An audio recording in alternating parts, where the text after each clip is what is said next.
Nome do Pai, do Filho e do Espírito Santo. Amém, queridos irmãos. Neste domingo, 26 de Pentecostes, Nosso Senhor compara o reino dos céus a um grão de mostarda que se transforma numa grande árvore e um pouco de levedura que faz fermentar toda a massa. O que aparece nas duas comparações, digamos, este crescimento tão grande, digamos, mais do crescimento, a desproporção absoluta, digamos, entre o tamanho inicial e o crescimento, o progresso. E os dois exemplos, de facto, reproduzem a mesma ideia. Daí que, digamos, pode comparar este grau de mostarda e este fermento à pregação do Evangelho. Se pode também comparar a Igreja de Jesus Cristo e se pode comparar também o que nós vamos fazer à graça santificante. Porque muitas vezes esta graça santificante, no início, imperceptível. É um bom pensamento, é uma inspiração, é um bom exemplo, uma simples palavra. Mas esta graça, este início, digamos, de graça, germina, cresce, progride, na mesma alta a se tornar, digamos, esta grande árvore e produzir frutos de salvação e de santidade. Um simples convite de Nosso Senhor vai atrair os apóstolos. Deixai as redes e vinde comigo porque eu farei de vós pescadores de homens. Uma simples frase vai transformar totalmente a vida destes 12 homens. Uma frase do Evangelho vai levar o Santo Antônio no deserto. Quem quer ser perfeito, venda tudo o que tem, etc. E ele vai seguir materialmente a letra, digamos, do Evangelho. Vai deixar tudo para viver na solidão. Uma frase de Santo Inácio vai converter-se ao Francisco Xavier. De que vale ganhar todo o mundo se por fim acabas por perder a tua alma? E esta frase não foi automática. Foi todo um tempo em que São Francisco Xavier esteve a pensar no significado, até que por fim, digamos, surge esta grande vocação de São Francisco Xavier. Quantos de nós, em particular os que de alguma maneira descobriram a fé católica há pouco, ou pelo menos a prática da fé católica, digamos, podem reconhecer essa voz de Deus, esse grau de mostarda na sua vida? Quantos de nós? Digamos, a vida tende sempre a manifestar-se não só pelos seus próprios atos, mas também precisamente pelo crescimento. A vida em geral tende a crescer, a aperfeiçoar-se. O menino, depois que nasce, não fica sempre criança. O normal, a lei da natureza, é que chegue à idade madura. E a vida sobrenatural não escapa a esta lei. Nosso Senhor podia, se quisesse querido, fixar-nos instantaneamente, depois de um acto de adesão da nossa vontade, fixar-nos no grau de santidade e de glória definitivos, tal como aconteceu com os anjos. Os anjos foi uma única prova e decidiu a sua eternidade. Conosco não. Conosco não. Deus decretou que, apesar de estar a graça santificante sempre no início de qualquer reação da nossa parte, houvesse a nossa colaboração e que a nossa perfeição e o nosso progresso dependesse precisamente desta nossa colaboração. O tempo desta vida, na fé, tem esta finalidade. A nossa preocupação tem de estar sempre em afastar os obstáculos que se opõem à vida divina em nós e depois também de desenvolver esta vida até chegarmos ao termo final. O termo final é a nossa morte, mas é também esta perfeição que São Paulo chama atingir a idade perfeita de Cristo. A nossa vida está orientada a isso, a esta imitação perfeita de Nosso Senhor para atingir a idade perfeita de Cristo. Daí que São Paulo continuamente fala no progresso, no aumento deste grau de mostarda que é a graça santificante. Cresçamos em tudo naquele que é a cabeça, Cristo. A graça, depois do batismo, tem de desenvolver-se, tem de expandir-se. E Nosso Senhor vai insistir para que produzamos abundantes frutos. E vai dizer, eu vim para que as ovelhas tenham vida e para que a tenham em abundância. Esta é a ideia de Nosso Senhor. O Concílio de Trento vai, digamos, explicar esta doutrina. Uma vez purificados e tornados amigos de Deus e membros da sua raça, pela graça santificante, renovamo-nos todos os dias. Todos os dias temos de renovar esta graça de Deus, caminhando de virtude em virtude. Crescemos pela observância dos mandamentos de Deus e da Igreja, no estado de justiça em que fomos colocados pela graça de Jesus Cristo. A fé coopera nas nossas boas obras e assim progredimos na graça que nos torna justos aos olhos de Deus, pois está escrito que o justo se torne cada vez mais justo. Está a ver contra os protestantes, o Concílio de Trento mostra como as nossas boas obras fazem aumentar a nossa graça, como a graça, a caridade, que acaba por desabrochar finalmente na vida eterna. Mas é o que São Paulo afirma: sede firmes e constantes, trabalhando sempre, cada vez mais na obra do Senhor, sabendo que o vosso trabalho, o vosso esforço, não é inútil. E aos Colossenses vai afirmar também: tudo quanto fizerdes, por palavra ou por obra, seja tudo em nome de nosso Senhor Jesus Cristo. Um católico tem presente sempre nosso Senhor na sua vida.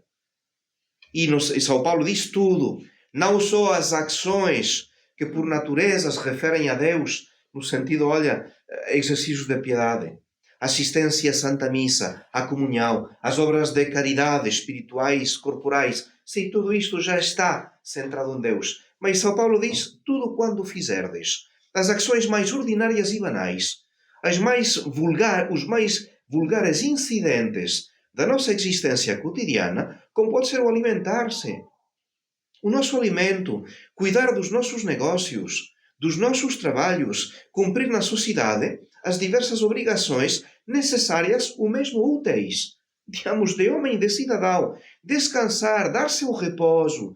Todas estas ações, voltam cada dia e tecem, literalmente, como a sua monotonia e rotina, a trama da nossa vida, podem ser transformadas pela graça de Deus. E quantos atos agradáveis, porque estão submetidos precisamente a nosso Senhor Jesus Cristo.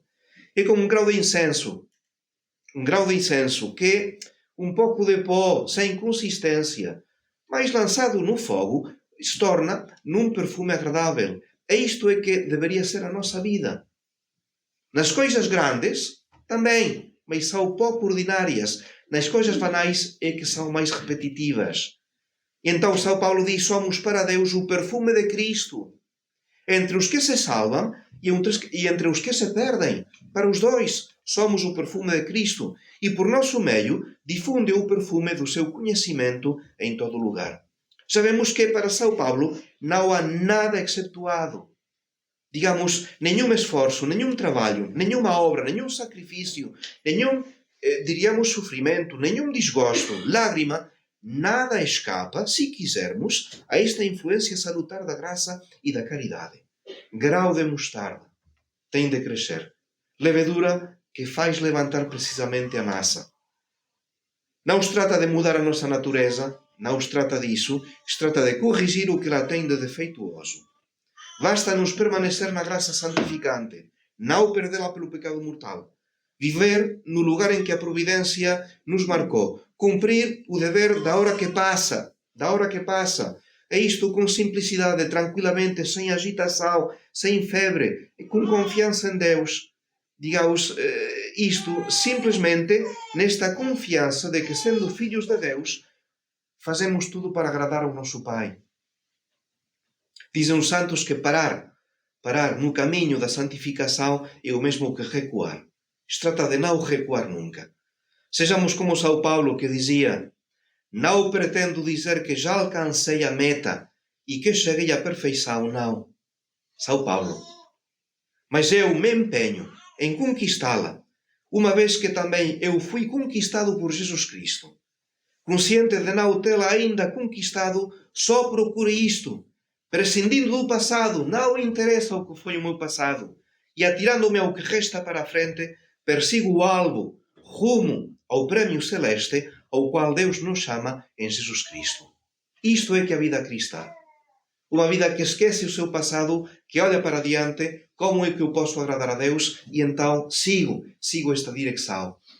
E esta deveria ser a nossa preocupação, o meu grado, o meu mostarda, a minha levedura, como é que está? E olhamos para o passado e dizer, olha, estou a aproveitar bem as confissões. Estou a mudar de vida. As minhas impaciências, as minhas preguiças, as minhas susceptibilidades, as minhas zangas, tudo isto está a ser arranjado, está a desaparecer e a melhorar segundo o critério de Nosso Senhor? Ou sempre o mesmo, a mesma tibieza, os mesmos combates, porque há a mesma, digamos, o mesmo desleixo em combater os nossos defeitos? Isto é que deveria ser a nossa preocupação? Ver se realmente o grão de mostarda está a transformar-se nesta árvore capaz de acolher tantos pássaros, não é? Esta deveria ser a nossa preocupação. E que é melhor do que confiar este assunto a Nossa Senhora. São Luís Maria de Montfort, no seu tratado, mostra como Maria transforma as almas à imagem de Nosso Senhor. E diz assim: vejo tantas almas piedosas que buscam Jesus Cristo e frequentemente, depois de terem trabalhado muito durante a noite, podem dizer, a exemplo do que aconteceu no Evangelho, embora tenhamos trabalhado durante toda a noite, não apanhamos nada. Quantas vezes a nossa impressão na vida espiritual dizer: olha, onde está a minha perfeição, o meu adianto? Onde está a minha vida espiritual? Mas no caminho imaculado de Maria, e nesta divina prática que ensino, a escravidão, a Nossa Senhora de amor, trabalha-se de dia, trabalha-se num lugar santo e trabalha-se pouco. E recorda então que os santos são moldados em Maria, e que aquele que é lançado nesta forma divina, depressa é formado e moldado em Jesus Cristo e Jesus Cristo nele.